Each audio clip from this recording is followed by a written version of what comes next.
ఇటీవల జరిగిన కందుకూరు ఘటన వివాదాస్పదంగా మారింది. అయితే ప్రభుత్వం స్పందిస్తూ రాళ్లపాడు గ్రామంలో హత్యకు గురైన లక్ష్మీనాయుడు కుటుంబానికి మానవతా కోణంలో ముఖ్యమంత్రి చంద్రబాబు నష్టపరిహారం ప్రకటించారు. మృతుడి భార్య, 2 పిల్లలకు 2 ఎకరాల చొప్పున భూమి, భార్యకు 5 లక్షలు, 2 పిల్లల పేరుతో మరో 5 లక్షల చొప్పున ఫిక్స్డ్ డిపాజిట్ చేయాలని అధికారులను ఆదేశించారు. పిల్లలను చదివించే బాధ్యతను ప్రభుత్వమే తీసుకోనుంది. ఇదే ఘటనలో గాయపడిన పవన్ కు 4 ఎకరాలు, 5 లక్షల నగదుతో పాటు ప్రభుత్వమే వైద్య ఖర్చులను భరించనుంది. గాయపడిన మరో వ్యక్తి భార్గవ్కు 3 లక్షల నగదు, ఆసుపత్రి ఖర్చులు చెల్లించాలని ముఖ్యమంత్రి అధికారులకు సూచించారు. అయితే దీనిపై కొంత వ్యతిరేకత వ్యక్తమవుతోంది.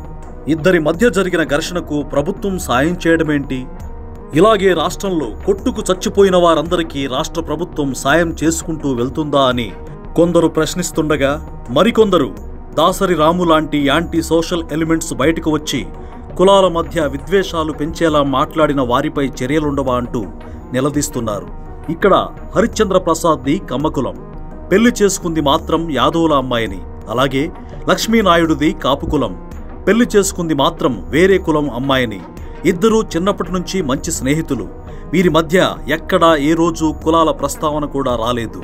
క్షణికావేశంలో జరిగిన హత్యను 2 కులాల మధ్య పోరుగా మార్చడానికి ప్రయత్నించింది మాత్రం వైసీపీ ముసుగులో ఉన్న కొంతమంది కాపు నాయకులే.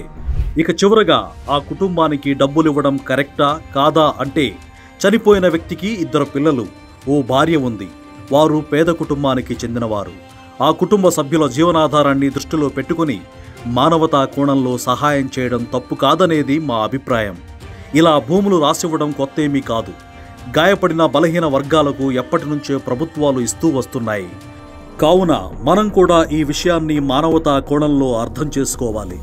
కులాల మాటున విద్వేషాలు నూరిపోసే కొంతమంది వ్యక్తులతో అప్రమత్తంగా ఉండాలని కోరుకుంటున్నాం.